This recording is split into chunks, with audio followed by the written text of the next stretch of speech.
Maya was skeptical when Michael told her about the meeting. "Anna Wintour, she's declined every request we've sent to Vogue." "That was before I spoke to her directly," Michael replied. "We have one shot to change her mind." For the next 5 days, the team worked frantically to prepare their presentation. Michael insisted on showing Anna not just the FlexForm technology, but how it could transform everyday clothing into something revolutionary. "She needs to see the full vision," he explained. "Not just athletic wear, but a complete wardrobe reimagined." The morning of Anna's visit, Michael arrived at the studio at 6 a.m. to ensure everything was perfect. The space had been transformed. Clean white walls featured just 5 garments: a man's suit, a woman's dress, casual wear, evening wear, and athletic apparel, all created with FlexForm technology. At exactly 9 a.m., Anna Wintour entered the studio. Even in Chicago, she was impeccably dressed in a Chanel suit, her signature bob haircut perfectly in place, large sunglasses covering her eyes. "Good morning, Ms. Winter," Michael greeted her. "Thank you for coming." "Anna, please," she replied, removing her sunglasses to reveal sharp, assessing eyes. "And thank you for intriguing me enough to detour from my schedule." Michael introduced Maya and the core team briefly, then got straight to the point. "Everyone thinks I'm just another celebrity slapping my name on clothes. That's not what this is." Anna said nothing, waiting for him to continue. "I created this company because I saw a gap between how clothes are designed and how bodies actually work." Michael gestured to the garments displayed around the room. "These all contain technology that changes how fabric moves with the body." "Show me," Anna said simply. Michael guided her to the first display, a business suit that looked conventionally elegant. "This appears traditional, but watch." He put on the jacket and moved through a series of athletic motions that would typically cause a suit to bind and restrict. The FlexForm fabric responded perfectly, moving with him rather than against him. Anna stepped closer, her interest visibly piqued. "May I?" she asked, touching the sleeve. "Please." She examined the fabric carefully, her expert fingers testing the texture and stretch. "The hand is remarkable. It feels like fine wool, but moves like something entirely new."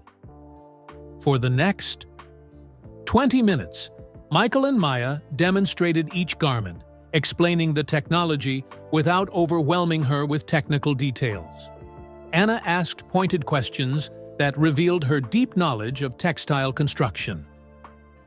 "And Antoine has seen this?" she asked, examining the evening gown that incorporated FlexForm in ways that allowed unprecedented freedom of movement while maintaining structure. "No," Michael admitted, "but he's been actively working to ensure no one else sees it either." Anna's expression remained neutral, but something flickered in her eyes. "Antoine has always been protective of his position. He publicly humiliated me in Paris," Michael said, "claimed I'd never understand fashion." "And that motivated all this?" Anna gestured to the collection. Michael considered his answer carefully. "It started that way, but it became something more. A chance to truly innovate, not just put my name on something." Anna walked slowly around the studio, taking a second look at each piece. The 30 minutes had stretched to 45, but she showed no sign of leaving. "You know what I find most interesting, Michael?" she said finally. "You could have created athletic wear with your name on it and made millions without any of this research and innovation. That would have been the easy path." Michael nodded. "Easy has never interested me." For the first time, Anna smiled slightly. No, I suppose it hasn't. She put her sunglasses back on. I've been watching you for years, you know. Watching me? Michael asked, surprised. Not your basketball career, though that's been impressive. I've been watching how you've approached business, branding, your shoe line. You've shown remarkable taste and determination. She paused. And now this, which shows vision.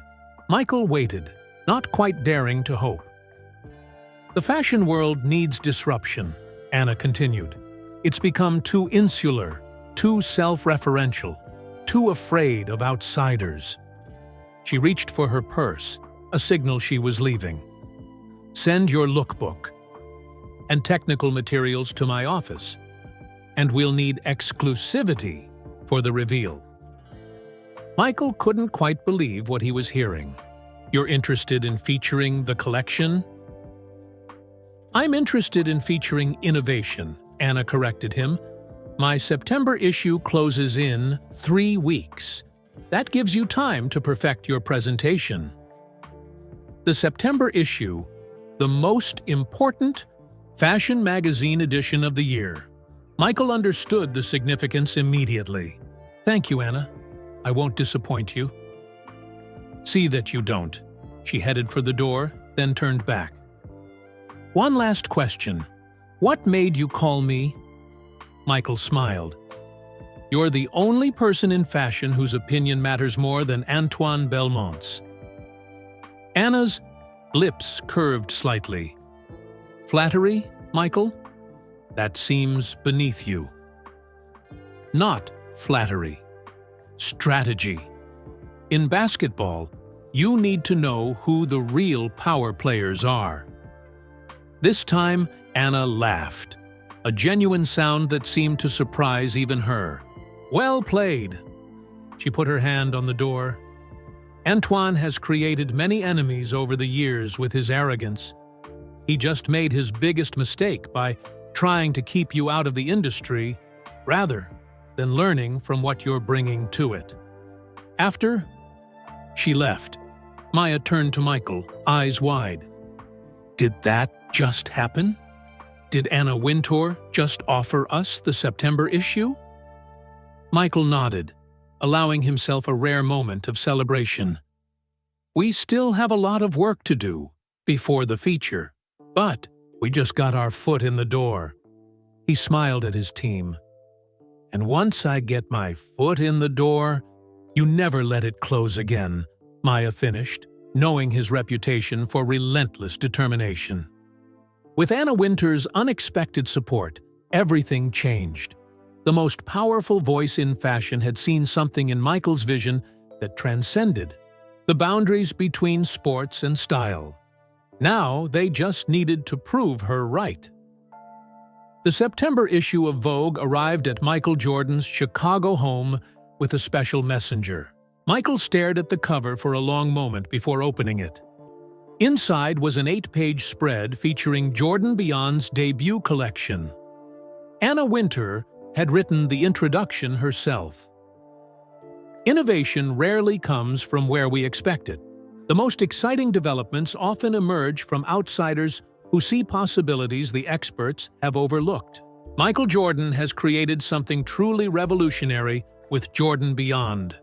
Not merely clothes designed by an athlete, but a fundamental rethinking of how fabric interacts with the human body. The fashion world's reaction was immediate and divided.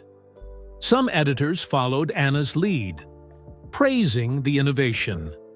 Others remained skeptical, suggesting the Vogue feature was merely a publicity stunt. Now comes the real test, Michael told his team during a meeting at their Chicago studio. We need a launch event that proves this is more than hype. New York Fashion Week starts next month, Maya suggested. We could secure a slot. No, Michael interrupted. We're not playing by their rules. He unfolded a map of downtown Chicago and pointed to a location. We're doing it here, in my city. Chicago? One of the marketing executives questioned. but all the major fashion critics and buyers will be in New York. Then we'll give them a reason to fly to Chicago, Michael Fayuntry replied confidently. We're not just launching clothes, we're launching a new category.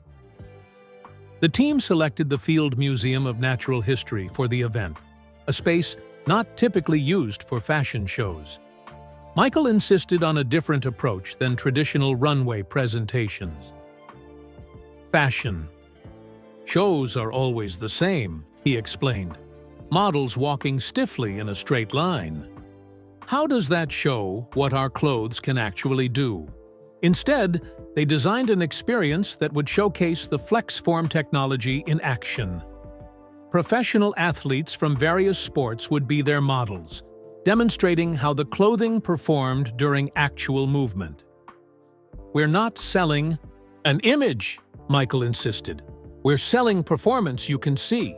As preparations continued, word of the unconventional launch spread through the fashion industry. Critics prepared to dismiss it as a gimmick. But when invitations went out, elegant black cards with embossed silver lettering, the RSVPs flooded in. No one wanted to miss what Michael Jordan was planning, even if only to critique it afterward. What many didn't know was that Michael had personally called influential retailers, athletes, and celebrities, asking for their support. Few could refuse the man whose competitive spirit had become legendary. 2 weeks before the launch, Antoine Belmont finally broke his silence about Jordan Beyond. In an interview with French Vogue, he dismissed the collection site unseen.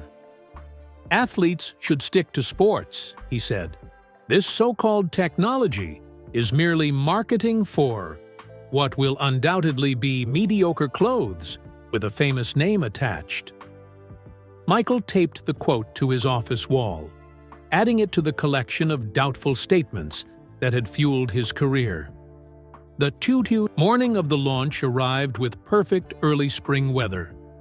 The Chicago skyline glittered against a clear blue sky as staff made final preparations at the Field Museum.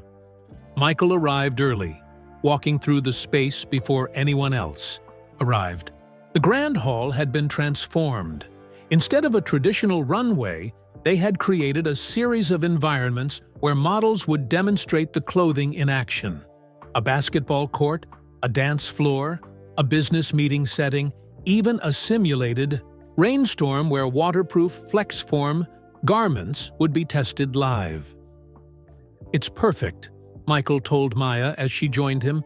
How are the models doing? Nervous but ready, she replied. Using real athletes instead of professional models was brilliant. They understand what we're trying to show. By evening, limousines and luxury cars lined the museum entrance. Fashion. Critics from New York, Paris, and Milan arrived with carefully neutral expressions. Department store buyers came with skepticism but open checkbooks. Celebrities and athletes showed up to support Michael, many wearing early samples from the collection. From a private room, Michael watched the crowd gather on monitors.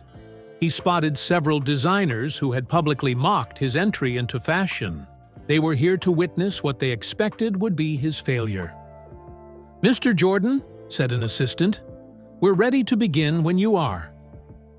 Michael nodded and adjusted his tie. He wore a FlexForm suit in midnight blue that looked like traditional fine tailoring but allowed complete freedom of movement. "Let's change fashion forever," he said, and walked toward the main hall. The lights dimmed as Michael took center. Stage. Camera flashes illuminated his face as he addressed the crowd. "Welcome to Jordan Beyond," he began. "Many have asked why a basketball player thinks he can create fashion. Tonight isn't about convincing you with words. It's about showing you something new." Instead of a traditional opening, the event began with a video playing on massive screens. It showed people of all types struggling with their clothing. A businessman whose suit restricted his reach, a mother whose dress limited her ability to pick up her child, an elderly man who couldn't fasten complicated buttons. Clothes should serve the people who wear them, Michael's voice narrated. Not the other way, around. The screens went dark, and then the show truly began. From different entrances around the hall, athletes emerged wearing Jordan Beyond designs. But instead of walking a runway, they moved naturally, playing basketball, dancing, running, stretching, all while wearing clothing that looked sophisticated and high-end. Olympic gymnast Dominique Dawes performed tumbling passes in an elegant dress that moved perfectly with her body. NBA players demonstrated business suits by executing basketball drills. Ballet dancers leapt and spun in evening wear that flowed with their movements rather than restricting them. The audience watched in amazement as clothing they expected to tear or bind instead moved like a second skin. When a model wearing a flex-form raincoat walked through actual falling water and emerged completely dry, audible gasps filled the room. Michael joined the final presentation, stepping forward with his core design team. He removed his jacket and performed his famous slam dunk leap while wearing formal attire. The crowd applauded spontaneously. "This is Jordan Beyond," Michael said as the lights came up. "Clothing engineered for how people actually live and move. Technology that serves style, not replaces it." He gestured to the athletes who had modeled the collection. "These aren't just clothes for professional athletes. They're for everyone who has ever felt restricted by what they wear. Everyone who believes function and style can exist together." As the event transitioned to the reception, the real test began. Fashion critics examined garments up close. Department store buyers asked about pricing and availability. Celebrities placed personal orders on the spot. Michael moved through the crowd, answering questions and accepting both compliments and criticism with equal grace. When he spotted a group of fashion editors huddled together, looking impressed, despite themselves, he knew they had succeeded. Maya found him near the end of the evening. The Neiman Marcus buyer just committed to carrying the full collection in all stores, she said excitedly.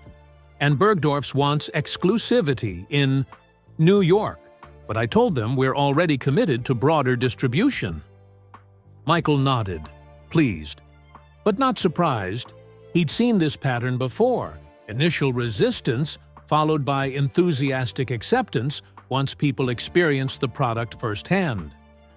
"What about Belmont?" he asked. "Any word?" Maya's expression turned serious. His assistant came, left halfway through. Didn't look happy. Michael smiled slightly. The battle wasn't over, but the first victory was theirs. Jordan Beyond had officially launched, not as a celebrity vanity project, but as a genuine innovation in an industry that had been ready for disruption. As the last guests departed, Michael stood alone in the empty venue. From mockery in Paris to triumph in Chicago, the journey had been challenging but deeply satisfying. And like every championship he'd won on the court, this was just the beginning. Chateautrifi. Morning after the launch event, Michael Jordan awoke to his phone ringing constantly. News outlets wanted interviews. Retailers demanded meetings. Celebrities requested custom pieces. The fashion world that had mocked him was now clamoring for his attention. The first production run sold out in 3 hours, Maya reported during their emergency team meeting. Her eyes were tired but shining with excitement. Neiman Marcus is begging for more inventory. Bergdorf's has a waiting list with over 2,000 names already. Michael nodded, taking it in stride. He'd seen this pattern before with his shoes. Initial skepticism followed by overwhelming demand. Success didn't surprise him. He'd planned for it. "What about the factories?" he asked. "The specialized manufacturing process for FlexForm fabric remained their biggest challenge. We're at maximum capacity," Tom Wilson, their production manager, admitted. "The 3 factories we've set up can't meet even 10% of the demand." Michael considered the problem. "Contact Phil Knight. Nike has manufacturing relationships worldwide. We need to scale up immediately." Within days, Jordan Beyond had become the most talked-about brand in fashion.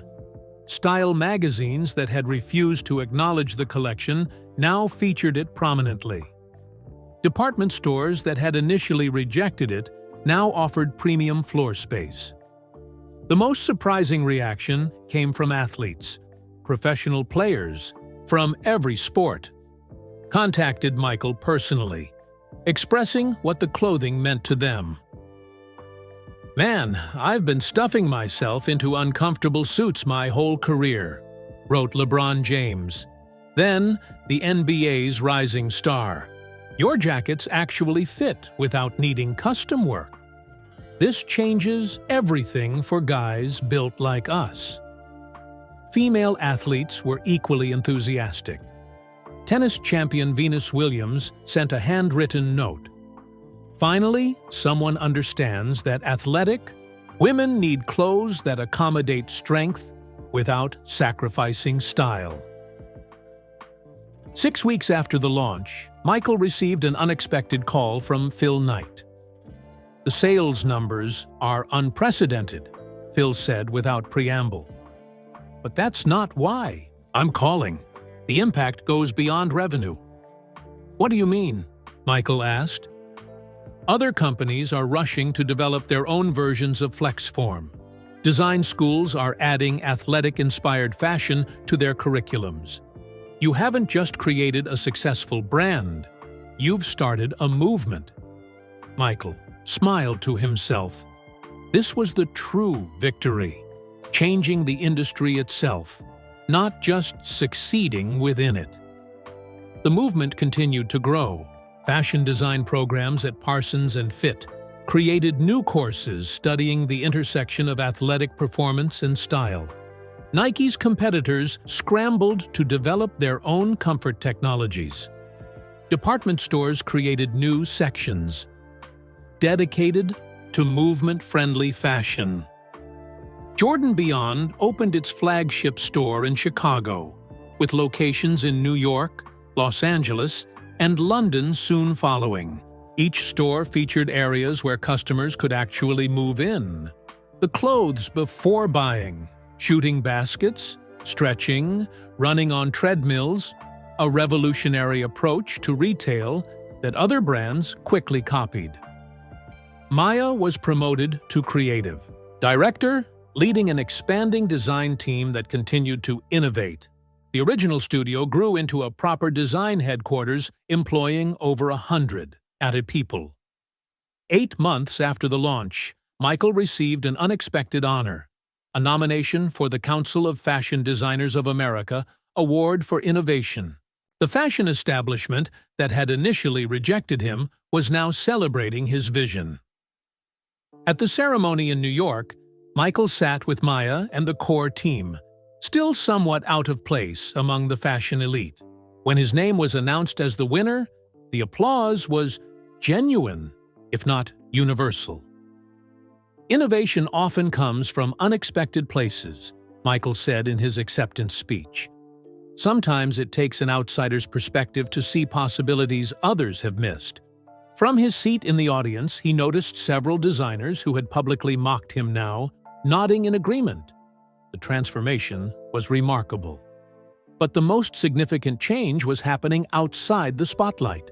People everywhere were experiencing clothes differently, expecting comfort and movement alongside style. The artificial divide between athletic wear and fashion was dissolving. "Your real achievement isn't financial," Phil Knight told Michael during a private dinner celebrating their success. It's conceptual. You've changed how people think about clothing." Michael nodded thoughtfully. "That was always the goal. Belmont thought I couldn't understand fashion. But what he really meant was, I couldn't think like a traditional designer." "And that turned out to be your greatest strength," Phil added. As Jordan Beyond entered its second year, imitators emerged. Competing brands launched their own movement-friendly collections, though none matched the technological advancement of FlexForm. Michael welcomed the competition, knowing it validated his concept. The most surprising development came when some traditional fashion houses began incorporating performance elements into their high-end lines. The industry was adapting, evolving, in response to the disruption Michael had created. Maya rushed into Michael's office one morning, tablet in hand. "You need to see this," she said, showing him a fashion news site. The headline read, "Belmont announces active couture collection." Michael raised an eyebrow. "Antoine Belmont is creating performance wear?" "He's calling it a natural evolution of his design philosophy," Maya read, barely containing her laughter. "No mention of you, of course." Michael smiled. "Imitation is the sincerest form of flattery." Yet even as competitors emerged, Jordan Beyond maintained its leadership position. The brand expanded into accessories, home goods, and specialized lines for different professions. Doctors, chefs, and others who needed clothes that accommodated movement during long workdays. The revolution Michael had started was transforming fashion at every level. The wall between athletic wear and high style had been permanently breached. Comfort and function were no longer sacrificed for appearance. Athletes were now welcome voices in fashion conversations. And it had all started with a moment of mockery in Paris, a designer laughing at a basketball player for not understanding fashion. Antoine Belmont could never have imagined that his attempt to humiliate Michael Jordan would lead to the biggest disruption the fashion industry had seen in decades. As Michael reviewed designs for the upcoming season in his Chicago office, he realized something important. Winning in fashion felt different than winning on the basketball court. This wasn't about defeating an opponent. It was about creating something entirely new, something that improved people's lives in a small but meaningful way. That was a different kind of victory, but just as sweet. 3 years passed like a whirlwind. Jordan Beyond had grown from a risky venture into a global brand valued at over $1 billion. Michael Jordan had successfully transitioned from NBA superstar to fashion innovator, proving his critics wrong at every turn. The spring of 2002 brought a familiar invitation to Michael's office. Paris Fashion Week was approaching, and for the first time, Jordan Beyond had been invited to present a collection, alongside the most prestigious fashion houses in the world.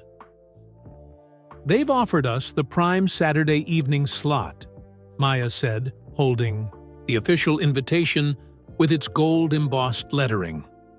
"It's the most coveted time slot of the week." Michael studied the invitation thoughtfully. He hadn't returned to Paris Fashion Week since that humiliating night with Antoine Belmont years ago. "Are we ready for Paris?" he asked. Maya smiled confidently. "We're more than ready. The question is, are they ready for us?" Michael laughed. "Let's find out." Planning for the Paris show became their focus over the next months. Michael insisted on creating something special, not just bringing their existing collection to Europe, but designing pieces specifically for this homecoming. "We need to honor traditional French craftsmanship while staying true to our innovation," he told the design team. "This isn't about revenge. It's about showing how far we've come." The collection they created blended flex-form technology with classic European tailoring techniques. They collaborated with a century-old French textile mill, incorporating their tissu, luxurious fabrics, into the high-performance designs. They hired skilled Parisian artisans to handle the intricate details that French fashion was famous for. "It's perfect," Michael said as he reviewed the final collection. "It respects tradition while pushing boundaries, exactly what fashion should do."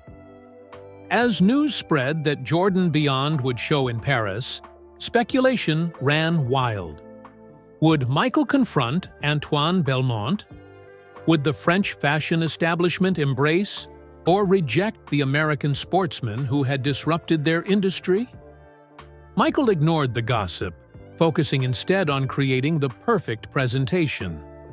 They selected a historic venue on the Seine River, a building that had once housed one of Paris's first couture houses. "We're connecting the past and future of fashion," Michael explained to reporters who questioned the choice, "honoring traditions while creating new ones." 2 weeks before the show, Michael received a surprising phone call. The president of the French Fashion Federation requested a private meeting. "They're probably going to try to sabotage us," Maya worried when Michael told her about the call. Michael shook his head. "Let's not assume the worst." The meeting took place in a small café near the Louvre. The Federation president, Monsieur Laurent, was a dignified man in his 60s who had spent his entire career in French fashion. "Mr. Jordan," he began after they had ordered coffee, "your presence at Paris Fashion Week has created quite a stir." "I imagine it has," Michael replied calmly. "What you may not know is that it has forced us to confront some uncomfortable truths." Monsieur Laurent stirred his coffee thoughtfully.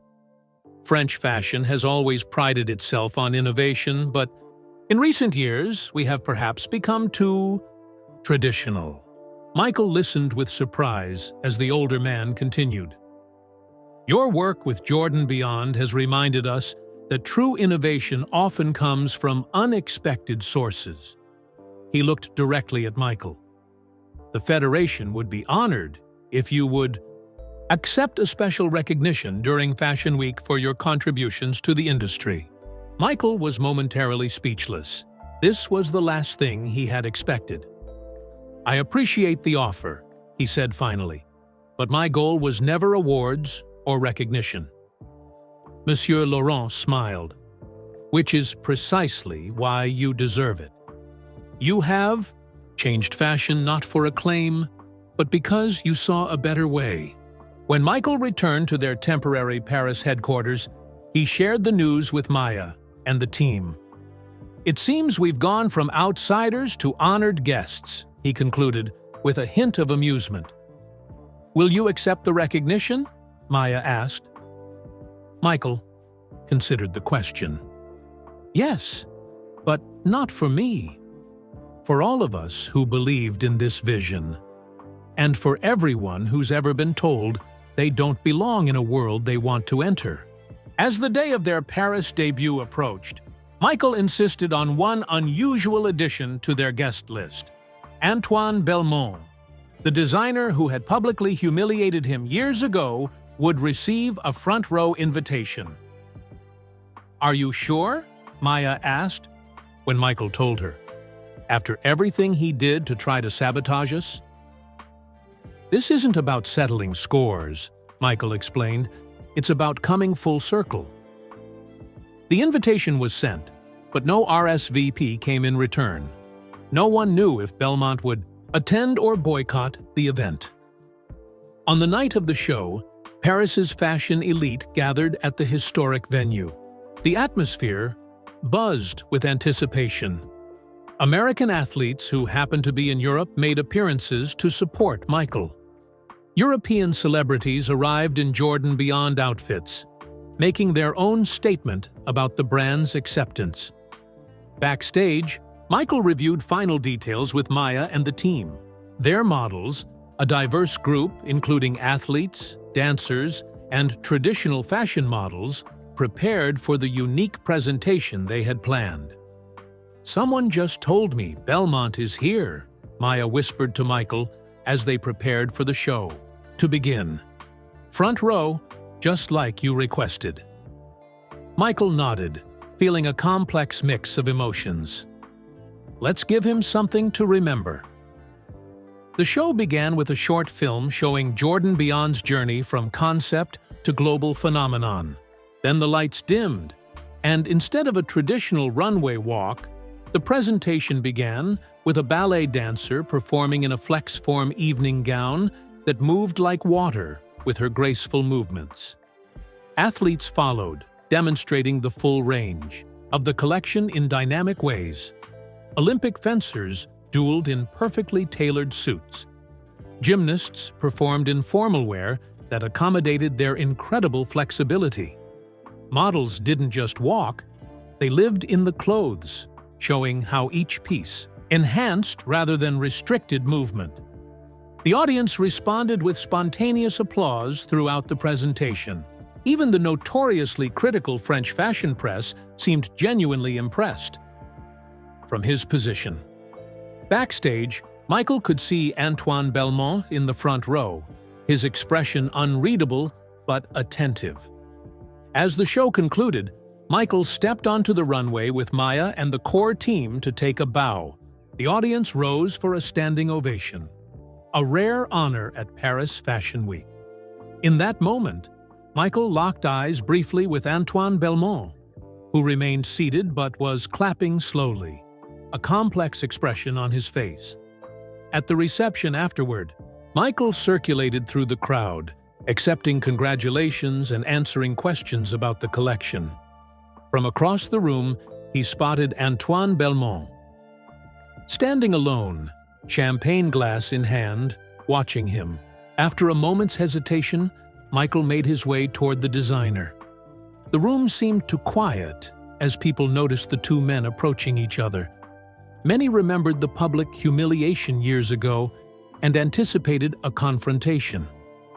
Antoine straightened as Michael approached. He looked older now, his once black hair streaked with gray.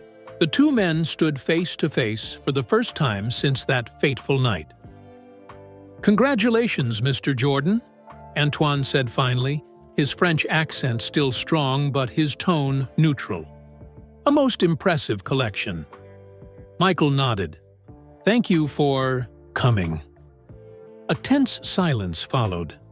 The entire fashion world seemed to hold its breath, waiting for what might come next. Would there be confrontation? An apology? A dismissal? Instead, Antoine simply extended his hand to Michael.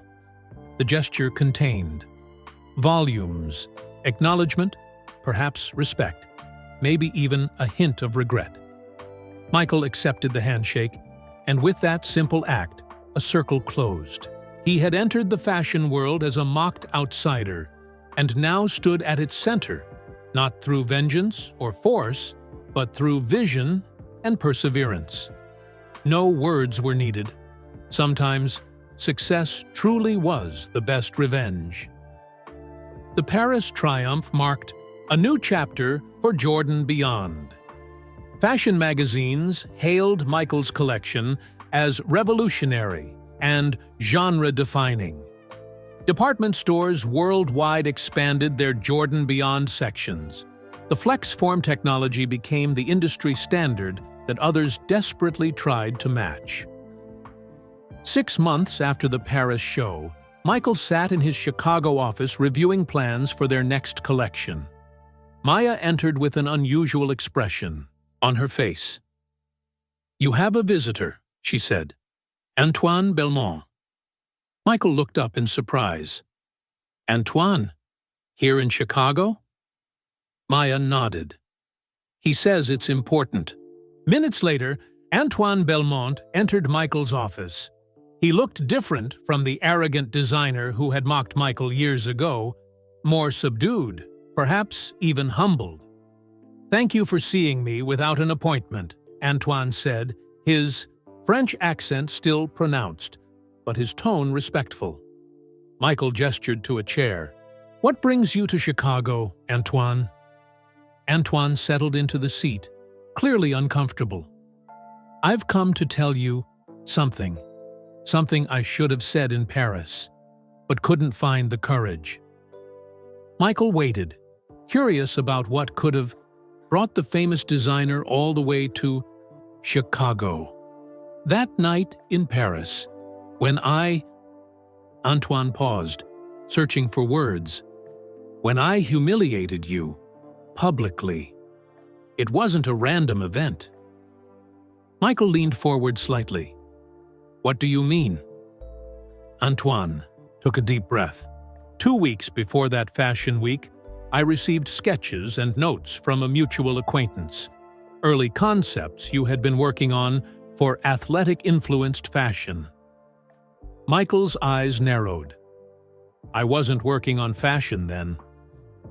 "Not actively, perhaps, but you had ideas, sketches you had shared with someone at Nike, who then showed them to me." Antoine looked genuinely uncomfortable now. "When I saw them, I recognized the potential immediately. They were raw, but innovative. A fresh perspective that the industry desperately needed." Michael sat very still, processing what he was hearing. "You saw my sketches before that night?" Antoine nodded. "And I was terrified." "Terrified? Of basketball sketches?" Michael's voice held disbelief. "Of what they represented," Antoine explained. "For decades, designers like me have controlled fashion. We've decided what's innovative, what's acceptable. Your concepts threatened that control. They came from outside our world, but showed a vision that could change everything." The implications of what Antoine was saying began to dawn on Michael. "So that night when you called me up on stage—" "It was deliberate," Antoine admitted. "I thought if I humiliated you publicly, you would retreat to your world of sports and leave fashion to people like me." He gave a small, sad smile. "I clearly did not understand your character."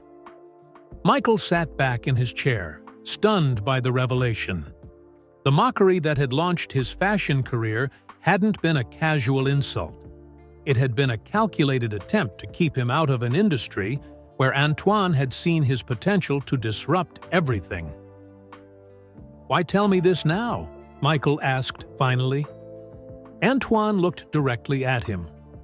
"Because you deserve to know that your success wasn't accidental or simply a response to criticism. Your vision was always extraordinary, so much so that it frightened those of us who claimed to be visionaries." Michael processed this information silently. All this time, he had believed his entry into fashion had been sparked by Antoine's mockery. Now he learned that the mockery itself had been sparked by Antoine's recognition of his talent. "Does this change how you feel about your accomplishments?" Antoine asked. Michael thought about the question. "No," he said finally. "The journey was still the same. The work was still the same. The only difference is knowing you saw the potential before I fully recognized it myself." Antoine nodded. "You would have found your way to fashion eventually, with or without my unfortunate intervention. Your vision was too strong to remain unexpressed." After Antoine left, Michael remained in his office, reflecting on this new understanding of his journey. The story he had told himself of turning mockery into motivation wasn't completely accurate. The truth was more complex. His talent had been recognized before he had fully claimed it, had been feared before he had developed it. That evening, Michael walked through the Jordan Beyond flagship store in downtown Chicago. He watched customers, experiencing the clothes, moving freely, expressing surprise at the comfort, admiring the style. His original vision had been realized beyond anything he could have imagined. A young basketball player was trying on a Jordan Beyond suit, marveling at how it accommodated his athletic build. The joy on the young man's face reminded Michael of his own struggle to find clothes that fit both his body and his life. In that moment, Michael realized that whether Antoine's mockery had been random or calculated didn't really matter. What mattered was that he had seen a need, developed a solution, and persevered until he succeeded. The hidden truth changed the beginning of the story, but not its meaning. Antoine Belmont hadn't created Michael Jordan's vision. He had merely recognized it before Michael had the opportunity to fully express it. The vision had always been Michael's, waiting for the right moment to emerge. As Michael left the store, he smiled to himself. The journey from that humiliating night in Paris to revolutionizing an industry had been filled with challenges, setbacks, and ultimately, triumph. But the most important lesson wasn't about proving critics wrong or even changing an industry. It was about recognizing that sometimes our greatest potential is visible to others before we see it clearly ourselves. And sometimes, the obstacles placed in our path are not random tests, but deliberate barriers from those who fear what we might become. For Michael Jordan, success in fashion hadn't just been about revenge against a critic.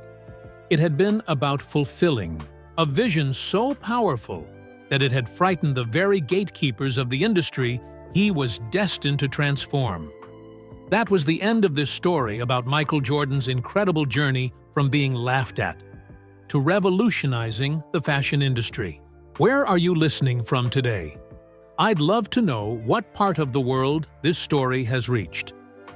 If you enjoyed this inspiring tale about turning criticism into success, please like this video and subscribe to the channel for many more interesting stories just like this one. Every like and subscription helps us create more content that inspires and entertains. Don't forget to share this video with your friends and family. Sharing stories about perseverance, innovation, and overcoming doubt spreads kindness and awareness. Everyone faces criticism in life, but as Michael Jordan showed us, how we respond to that criticism is what truly matters. Thank you for listening, and I'll be back next week with another amazing true story that will touch your heart and open your mind.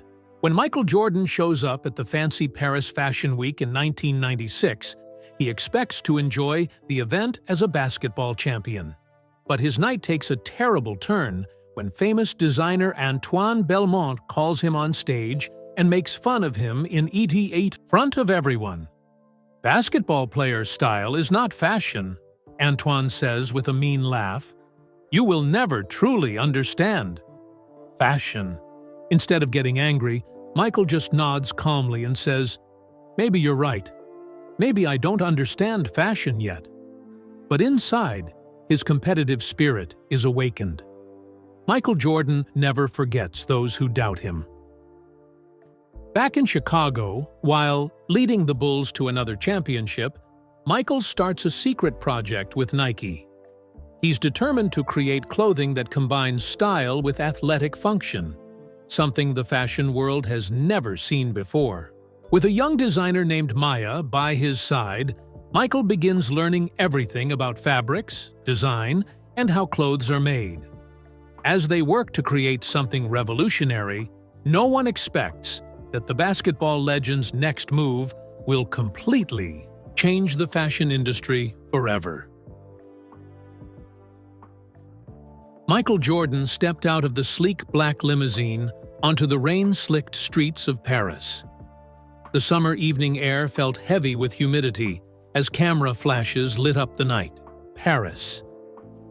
Fashion Week 1996 was in full swing, and even though basketball was his world, tonight he was stepping into a different arena. "Mr. Jordan, over here," shouted photographers who lined the red carpet. Michael smiled and waved, adjusting the collar of his custom-made suit. Just 3 weeks ago, he had led the Chicago Bulls to their 4th NBA championship, cementing his place in basketball history. Now, he stood outside one of the most exclusive fashion events in the world. "Never thought I'd see you at a place like this," said a voice behind him. Michael turned to see his friend and fellow NBA star Charles Barkley, grinning widely. "Got to expand my horizons," Michael replied with a smile. "Besides, Nike wants me to connect with some of these designers. Something about building the brand." Inside, the converted warehouse space glowed with soft blue lighting. Models, designers, and celebrities mingled while waiters carried trays of fancy drinks. Michael recognized movie stars and musicians, but few athletes. He felt tall and out of place among the fashion crowd, but he kept his champion's posture. Head high, shoulders back. "That's him, Michael Jordan," he heard people whisper as he moved through the room. Some approached for autographs or photos, which he happily provided. Basketball might not be fashion, but he was still Michael Jordan. A woman in a sleek black dress approached. "Mr. Jordan, I'm Sophia Laurent with Elle magazine. Would you mind if I asked what brings you to Paris? Fashion Week?" Michael smiled his famous smile. "I'm interested in style beyond the basketball court. There's a whole world of fashion I want to understand better." "And who are you wearing tonight?" she asked, her eyes scanning his charcoal gray suit.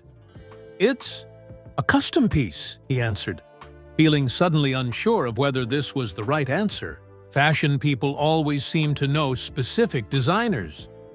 "Interesting choice," she said with a polite nod before moving on to speak with someone else. As the night continued, Michael observed the different styles around him. Some outfits looked normal enough, while others seemed impossible to actually wear in real life. He made mental notes of what he liked: clean lines, practical designs that didn't sacrifice style. "Would everyone please gather for the toast?" called out a voice over the speaker system. The crowd moved toward the center of the room, where a small stage had been set up. A thin man with round glasses and a ponytail stepped up to the microphone. People around. Michael whispered excitedly. "That's Antoine Belmont," a woman next to. Michael explained, noticing his questioning look. "He's the biggest name in fashion right now. His fall collection sold out in hours." Antoine tapped the microphone. "Welcome, friends, to our celebration of true fashion." His French accent made each word sound elegant.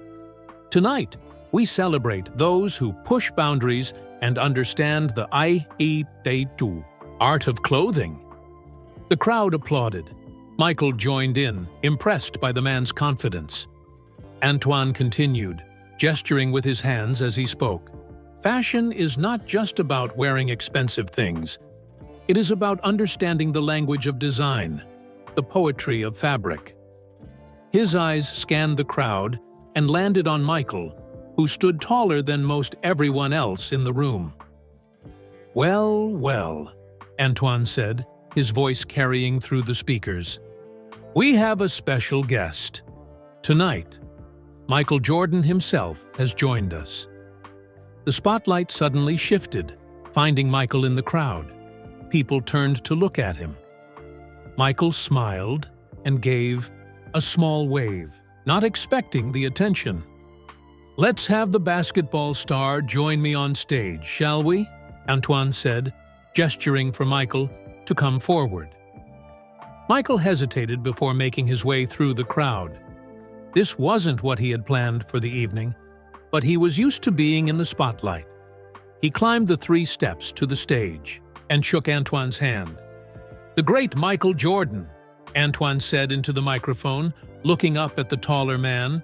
"Tell us, what brings a basketball player to our world of high fashion?" I've always been interested in style, Michael answered honestly. I think there's a connection between athletic wear and fashion that hasn't been fully explored. Antoine's eyebrows raised. Is that so? And what do you think of this season's collections? Michael paused. He hadn't studied the specific collections. I'm still learning, he admitted. But I know what looks good and feels right.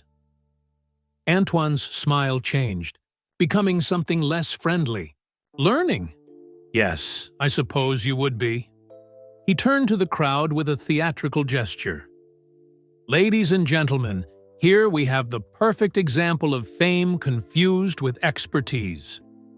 The room grew quiet. Michael felt his stomach tighten.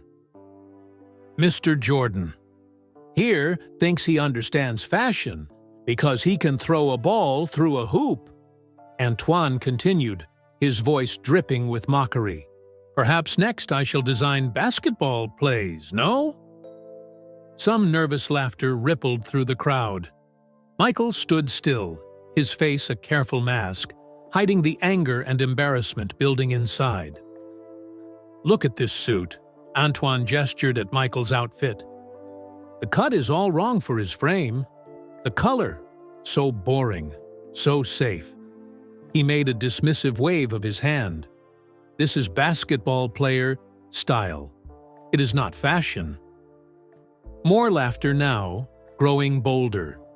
Michael felt like he was back in high school, being cut from the varsity team all over again.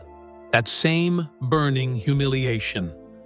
Antoine looked directly at Michael. Some things cannot be bought with fame or money, Mr. Jordan. Understanding fashion is one of them. I fear you will never truly get it. The room fell completely silent then, everyone watching for Michael's reaction. He could feel hundreds of eyes on him, waiting to see if the legendary competitor would lose his cool. Instead, Michael took a slow breath. He had faced tougher opponents than this man with his cutting words. He had overcome greater challenges than public embarrassment. Maybe you're right, Michael said finally, his voice calm and steady. Maybe I don't understand fashion yet. He emphasized the last word, yet. The same way he had said yet when people told him he couldn't win a championship. With a polite nod to the crowd, Michael stepped down from the stage with his dignity intact. But as he made his way toward the exit, his mind was already turning. The humiliation burned, but it was transforming into something else with each step. Determination. As he waited for his car outside, away from the crowd and cameras, Michael Jordan made a silent promise to himself. Antoine Belmont had just made the same mistake as every opponent who had ever underestimated him on the court. And Michael Jordan never forgot those who doubted him. The flight back to Chicago felt longer than usual.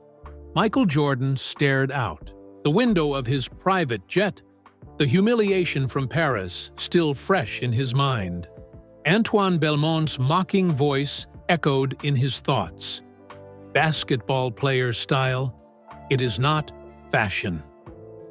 Michael tapped his fingers on the armrest. People had doubted him his whole life. His high school coach, who cut him from the varsity team. The critics who said he couldn't win. Championships. Charles Barkley, who once claimed Michael wasn't a complete player. Each time, Michael had turned those doubts into fuel for his success. This is different, he muttered to himself. Basketball was his world. Fashion was unknown. Territory. When the plane landed in Chicago, reporters waited on the tarmac. News traveled fast, especially bad news. Michael, what's your response to Antoine Belmont's comments? Shouted one reporter, as Michael walked toward his car. No comment, Michael replied, sliding on his sunglasses despite the cloudy day. His driver, Marcus, gave him a sympathetic look in the rearview mirror. "Rough trip, huh?" Michael nodded but didn't elaborate. He needed time to think. At home, Michael headed straight to his office and picked up the phone. He dialed a familiar number. "Pip, it's MJ. You got time to talk?" he asked when Pippin answered. An hour later, Scotty arrived at Michael's house. In the backyard, they shot baskets. On Michael's private court, the repetitive sound of the bouncing ball calming Michael's mind. "So, a fashion designer made fun of you," Scotty said, passing the ball to Michael. "Why do you care?" Michael dribbled, spun around Scotty, and dunked the ball with more force than necessary. "Because he did it in front of everyone. Because he thinks I can't understand his world." Since when does Michael Jordan care what other people think? He can or can't do? Scotty asked, retrieving the ball. Michael paused, considering his friend's words. "You're right. I don't." "Remember when they said you couldn't win without a scoring title?" Scotty reminded him. "Then you won both." Michael nodded, memories of past challenges filling his mind. Being cut from the Laney High varsity team as a sophomore. The Detroit Pistons beating the Bulls in the playoffs year after. Year before Michael finally led the team past them. The critics who said he'd never win a championship without changing his game. "You always turn criticism into fuel," Scotty said, echoing what Phil Jackson, their coach, often told the team. "This designer guy just filled your tank." That night, after Scotty left, Michael couldn't sleep. He went to his office and turned on his computer. The screen glowed in the dark room as he typed fashion industry into the search bar. For the next few weeks, between rigorous training sessions and business meetings, Michael researched. He read fashion magazines, watched designer interviews, and studied the history of athletic wear. He filled notebooks with observations about what athletes really needed from their clothing, not just during games, but in their everyday lives. One afternoon, Michael visited a high-end clothing store in downtown Chicago. He moved through the racks of expensive clothes, feeling the fabrics, examining the stitching. "Can I help you find something, Mr. Jordan?" asked a sales associate who recognized him. Immediately. "Just looking," Michael replied. "How do you know? Which pieces will sell well?" The associate seemed surprised by the question. "Well, some things are timeless, but mostly we follow the trends set by the major fashion houses in Paris, Milan, and New York." Michael nodded, writing this down in the small notebook he carried. "And who decides those trends?" "Designers like Antoine Belmont," the associate answered, not realizing the impact of the name. "They present their collections, and everyone follows." Michael thanked him and left the store with new understanding. Fashion wasn't just about clothes. It was about influence. And if there was one thing Michael Jordan understood, it was influence. The next day, during practice at the Bulls' facility, Michael noticed how everyone's movements were restricted by their clothing. The practice jerseys bunched up when players raised their arms to shoot. Even the expensive warm-up suits didn't allow full range of motion. "Something on your mind?" Phil Jackson asked, noticing Michael's distraction. "Just thinking about design," Michael replied. "Why hasn't anyone created clothes that look good and move well?" Phil gave him a curious look. "You thinking about more than just basketball shoes now?"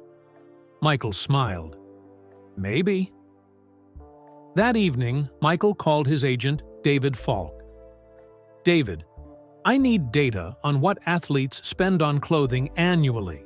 Not just basketball players, all athletes." "This about that Belmont guy?" David asked. "I can get someone to research it for you." Also, set up a meeting with the Nike executives, Michael added. I have an idea I want to discuss with them. Over. The next week, Michael received the research he requested. The numbers were impressive. Professional athletes spent millions on clothing each year, yet very few fashion brands specifically targeted them or understood their needs. Michael saw an opportunity, not just to prove Antoine Belmont wrong, but to create something truly innovative. At home, Michael converted one room into a research space. He pinned magazine cutouts, sketches, and notes on the walls. He collected fabrics and studied how they moved, stretched, and held up to wear. He interviewed teammates about what they liked and disliked in their clothing. "Why are you so interested in this stuff suddenly?" asked Bulls forward Tony Kukoc after Michael questioned him about his custom-made suits. "Just curious," Michael replied, not ready to share his plans. Late one night, Michael sat at his desk reviewing his notes.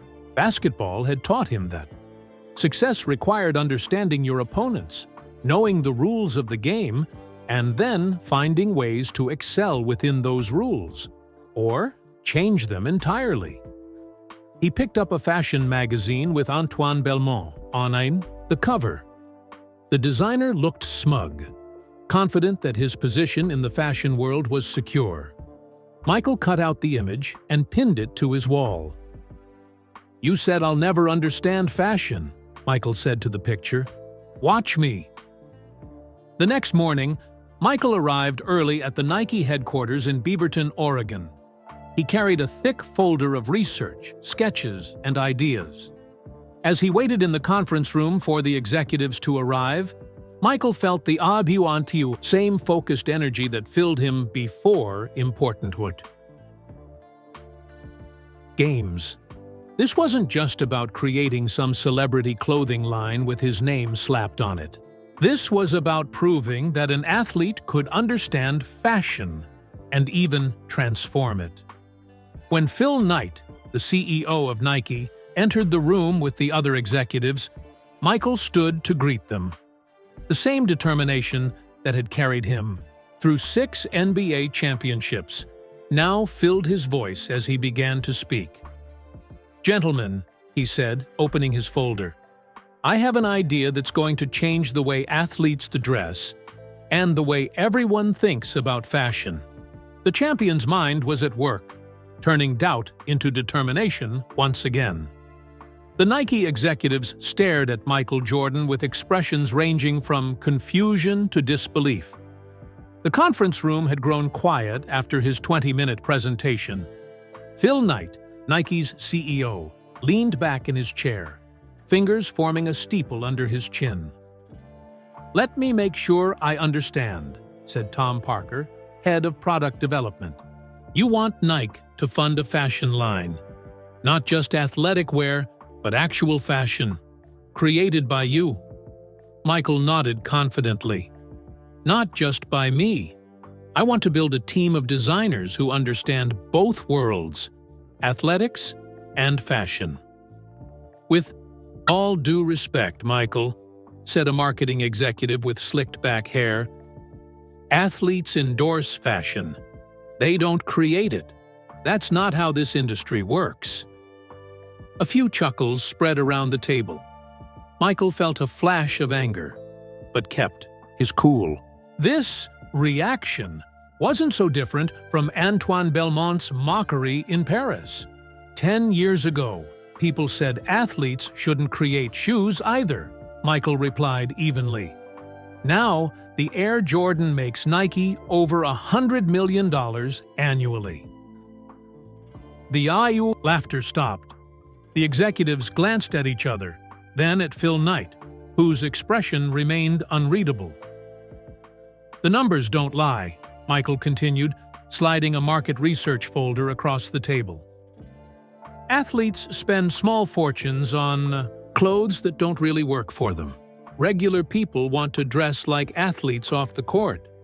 There's a huge market gap." Phil Knight finally spoke.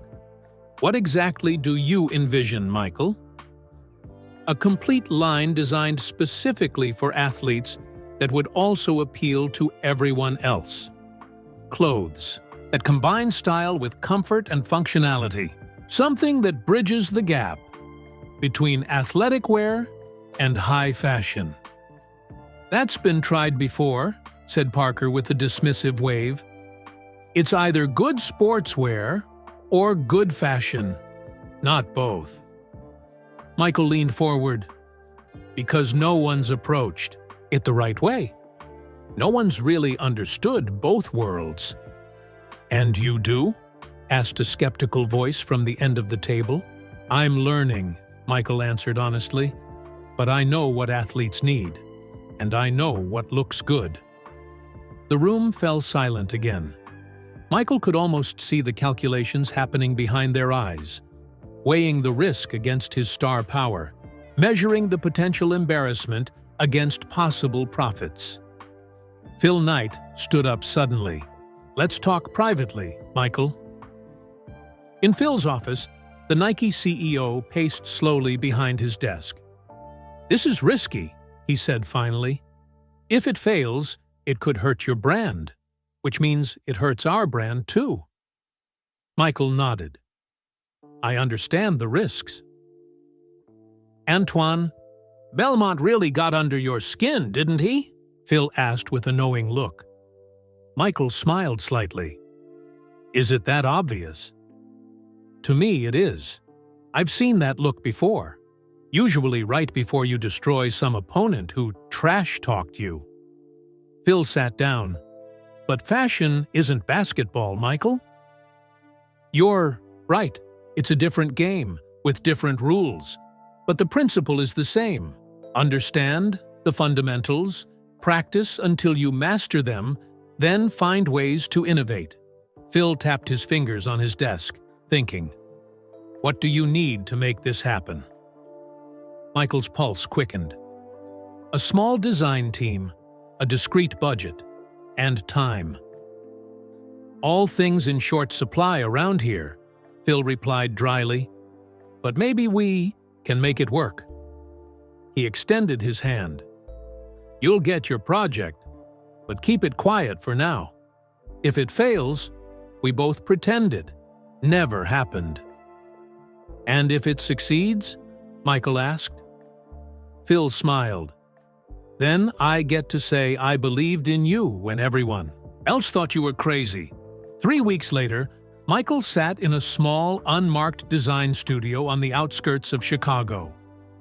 Nike had provided the space with the understanding that the project would remain top secret. No press releases, no announcements, nothing to risk embarrassment if it failed. Mr. Jordan, your 2 o'clock is here, said the receptionist over the intercom.